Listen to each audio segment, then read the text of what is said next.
టవర్లో పెట్టారు. ఇది జాతీయ పతాకం అండి.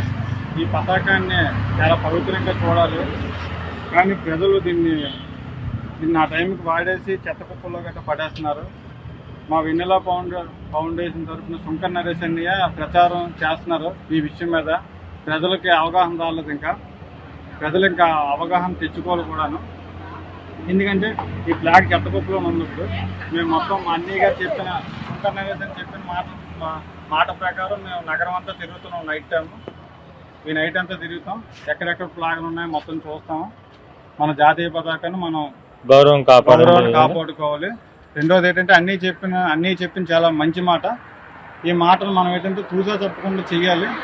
మన భారతదేశ గౌరవాన్ని మనం కాపాడినట్టు ఉంటుంది.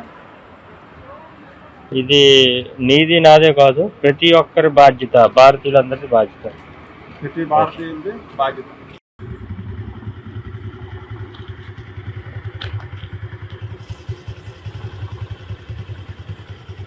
ఇది విజయనగరం పట్టణంలో 3 ఫ్లాగ్ అని మేము కలెక్ట్ చేసాము. ఆల్రెడీ 2 కలెక్ట్ చేసాం. ఇప్పుడు మన వెన్నెల ఫౌండేషన్ తరఫు నుంచి మన శంకర్ నరేష్ గారి ఆధ్వర్యంలో వారి యొక్క ఆదేశాల మేరకు ఈ యొక్క త్రివర్ణ పతాకం భారతీయుల యొక్క గౌరవ పత్రిక, అటువంటిది పథకాన్ని భంగం కలగకుండా తీసుకోవడం ప్రతి ఒక్క భారతీయ పౌరుడికి ఆ బాధ్యత.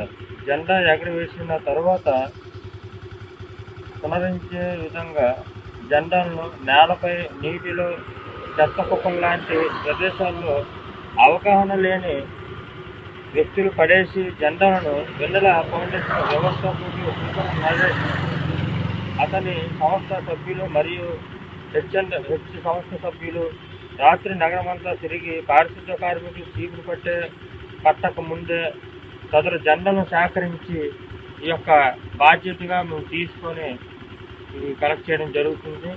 నమస్తే, నేను మీ శంకర్ నరేష్. ఇప్పుడు సమయం సుమారు 1:15 వస్తుంది. ఆగస్టు 16వ తారీఖు ఎంటర్ అయ్యింది. ఆగస్టు 15 అంటే నిన్న మనం ఎంతో ఘనంగా 15 ఆగస్టు 78 సంవత్సరాల స్వతంత్ర దినోత్సవాన్ని జరుపుకున్నాము. ప్రతి ఒక్కళ్ళు కూడా జాతీయ పతాకాన్ని వీధుల్లో ఎగరవేయడం జరిగింది. అంత గొప్పగా సంబరాలను జరుపుకోవడం జరిగింది. హర్ ఘర్ తిరంగా అని చెప్పి మనకు కేంద్ర ప్రభుత్వం వారు, ప్రధాని గారు, అదేవిధంగా హోంమంత్రి గారు ప్రతి ఒక్కళ్ళు ఇచ్చిన పిలుపుకి స్పందించి ప్రతి ఒక్కళ్ళు కూడా జెండా వందన కార్యక్రమం చేయడం జరిగింది. అంతవరకు బాగానే ఉంది.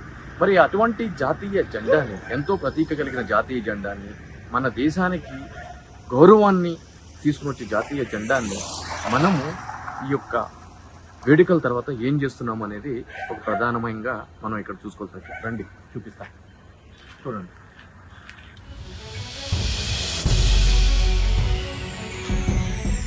వర్షం పడింది.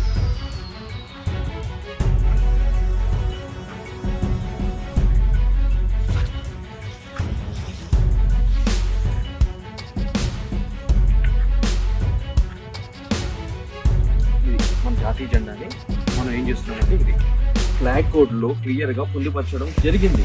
జాతీయ జెండాకి ఏ విధంగా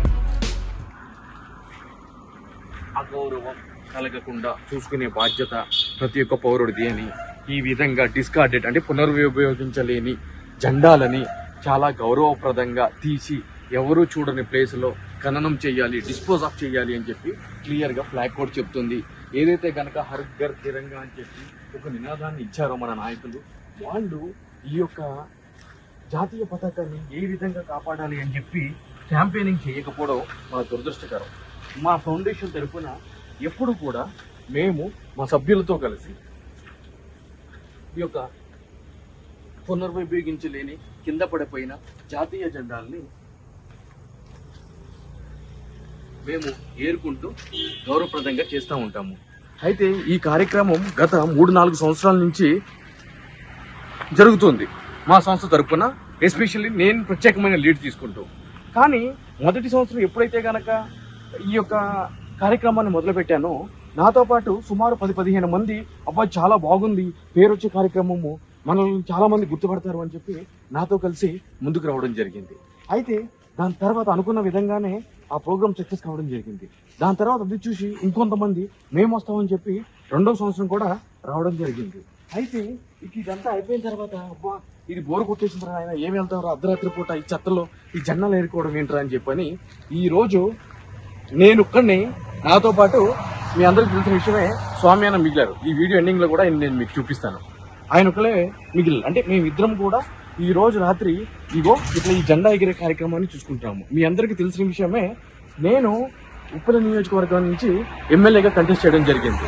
సో ఈ కంటెస్ట్ చేసే క్రమంలో భాగంగా మిగిలిన రాజకీయ పార్టీ నాయకులకి ఏమాత్రం తగ్గకుండా కూడా ప్రచార కార్యక్రమాన్ని నా 10 డివిజన్లో కూడా నేను నిర్వహించడం జరిగింది. నా వెనక ఎప్పుడూ కూడా ప్రజలు ఉండేలాగా, నా వెనక తిరగడానికి కార్యకర్తలు ఉండేలాగా నేను చేయడం జరిగింది. అందులో భాగంగా ఓటర్కి నేను ₹1 ఇవ్వలేదు, కానీ నా వెనక తిరిగే ప్రతి ఒక్కరికి కూడా ఏం కావాలనుకున్నా సరే వాళ్ళకి రాత్రి అయ్యేటప్పటికి అన్ని సౌకర్యాలు నేను చూసుకోవడం జరిగింది. అటువంటిది ఈ రోజు ఈ యొక్క కార్యక్రమానికి ఒక ఎమ్మెల్యే క్యాండిడేట్ వచ్చి ఈ విధంగా చేస్తున్నాడు అన్నప్పుడు వెనక ఒక 40-50 మందిని వేసుకుని చేస్తే బాగా గ్రాండ్ గా వస్తుంది అని చెప్పి ఒక 5 ఫుల్ బాటిల్ తీసుకుని వచ్చి పెట్టి తాగిపిచ్చి వాళ్ళందరూ నా వెనకాల వేసుకుని తిరుగుని షో చేయడం నాకు పెద్ద గొప్ప ఏం కాదు. ఎందుకంటే నేను ఒక ఎమ్మెల్యేగానే కంటెస్ట్ చేసిన వ్యక్తిని. ఆఫ్టర్ ఆల్ నాకు ఫుల్ బాటిల్ పెట్టలేనా, నేను పెట్టగలను. కానీ ఇది నా ఇంట్లో ప్రోగ్రామ్ కాదు. నా ఇంట్లో టెంట్ హౌస్ వేయడానికో, నా ఇంట్లో కుర్చీలు వేయడానికో చేసే ప్రోగ్రామ్ కాదు ఇది. ఇది ఒక దేశానికి సంబంధించింది. నేను పేపర్లో యాడ్లు వేసుకుంటున్న నా సొంత పైసలతోటి నేను ఇటువంటి కార్యక్రమం చేస్తున్నాను మా ఫౌండేషన్ తరఫున. మీరందరూ ముందుకు రండి అని చెప్పని సోషల్ మీడియాల్లో, ఇన్స్టాగ్రాముల్లో, ట్విట్టర్లో, వాట్సాప్ గ్రూపుల్లో పెడితే ఈ రోజు ఒకే ఒక ఫోన్ కాల్ నా నియోజకవర్గం నుంచి వచ్చింది తప్ప